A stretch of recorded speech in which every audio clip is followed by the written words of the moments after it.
Let me take you back to a conversation I had a while ago with a woman named Clara, whose story completely transformed the way I view well-being, pain, and the connection between our minds and bodies.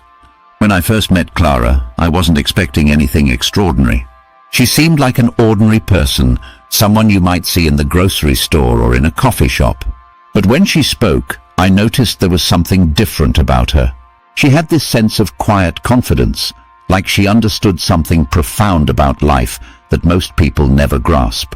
It was in the middle of a conversation about health that she casually mentioned something that would change everything I thought I knew about wellness. You see, Clara had been living with chronic pain for over a decade. A combination of joint problems, muscle discomfort, and a long history of medical treatments that seemed to offer little relief. In fact, after years of seeing specialists, trying every remedy from physical therapy to medications, Clara had grown accustomed to the pain as a constant companion. It wasn't just the physical toll, it was the emotional weight of living with pain day after day. I could hear it in her voice, the frustration of dealing with something that never seemed to improve. The kind of frustration that many people living with chronic conditions know all too well. Clara wasn't one of those people who had lost hope, but she had come to terms with the fact that her life was limited by her pain, and as she shared her story with me, I could feel the heaviness of her experience. But then something changed in her voice. She said, "I was tired of living in this story. I realized that every day I was waking up and reliving the same pain, not just in my body, but in my mind. I was focused so much on what was wrong with me that I had no space to imagine what could be right." It was in that moment that Clara made a decision, one that would change her life and the lives of everyone she would ever meet after that. She decided that she wasn't going to wait for her body to be free from pain before she could feel better. Instead, she decided to start practicing feeling better, right in the middle of her discomfort. She decided to stop telling the same old story about her limitations and start telling a new story, a story of well-being. And that's where her journey began. It wasn't about fixing something that was broken, Clara explained to me. It was about shifting my perspective from being problem-focused to being solution-oriented. I knew that if I kept telling the same story about my pain, I would only keep getting more of it. But if I could tell a new story, one where I imagined my body thriving, I believed that over time I could begin to align my body with the energy of well-being instead of suffering. Now I know what you're thinking. How could this possibly work?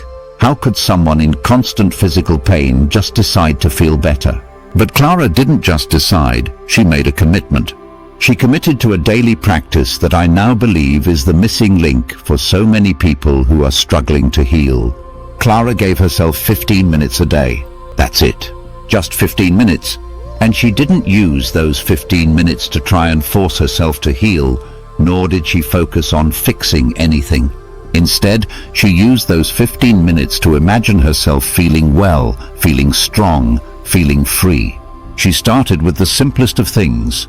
She would visualize herself walking briskly, as if there were no pain in her body. She imagined walking up a gentle incline, feeling the rhythm of her breath as she moved, her legs strong beneath her.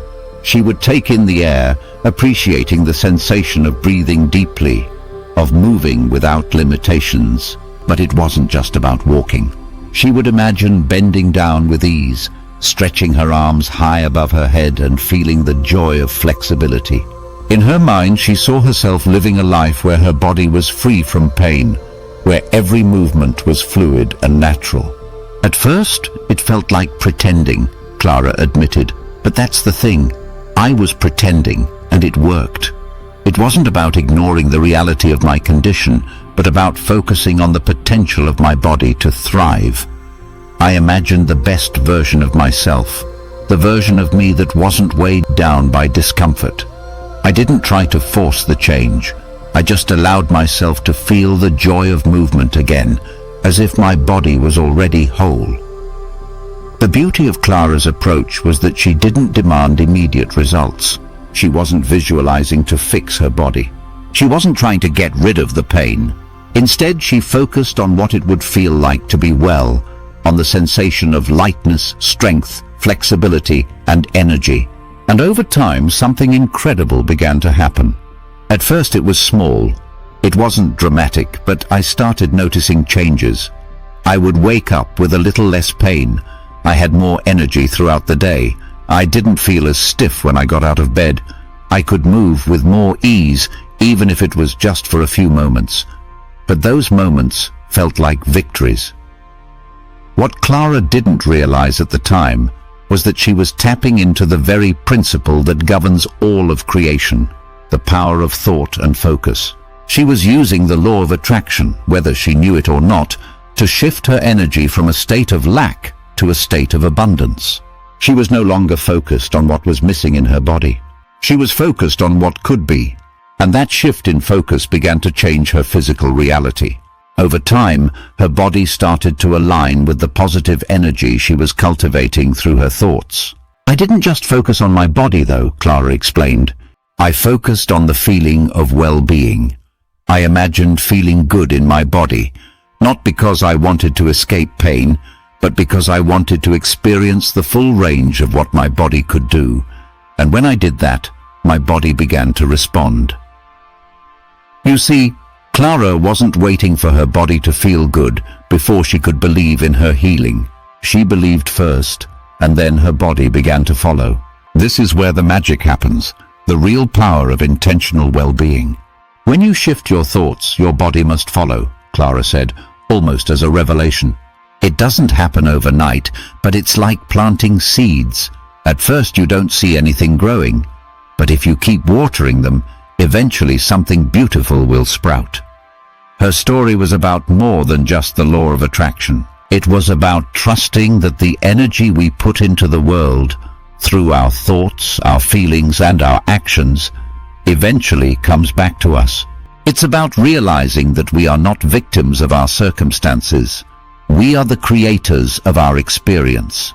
As Clara continued this practice, the results became undeniable. Her pain began to decrease. She was able to do more of the things she loved without the constant burden of discomfort. She found herself walking longer distances, bending and stretching with ease, and experiencing her body in ways she hadn't in years. But Clara's healing didn't just stop at her physical body. It extended to her mindset, her emotional state, and her entire approach to life. She started seeing challenges as opportunities, and every small improvement in her health became a testament to the power of belief, patience, and consistency. It wasn't just my body that changed, she said. It was my entire perspective on life. I no longer lived in fear of pain. I wasn't waiting for something to get better. I started living as if it already had. And that, my friends, is the true secret to well-being. It's not about waiting for your body to change before you start feeling better. It's about feeling better first, even if just for 15 minutes a day, and trusting that the universe will respond to that energy with healing, abundance, and growth. Clara's story is a testament to the fact that there is nothing, no illness, no physical condition, no limitation that cannot improve when we choose to focus on what we want rather than on what we fear or dislike. There's no body, no matter how broken it may seem, that cannot heal from the inside out, Clara said. It starts with the thoughts. The mind is the gateway to everything. So I invite you, just as Clara did, to take 15 minutes a day. Visualize your body thriving, your mind at peace, your spirit full of vitality. Focus on what you want to feel, not what you're trying to avoid. And give yourself permission to experience well-being, even in the smallest moments. Because when you change your story, you change your life.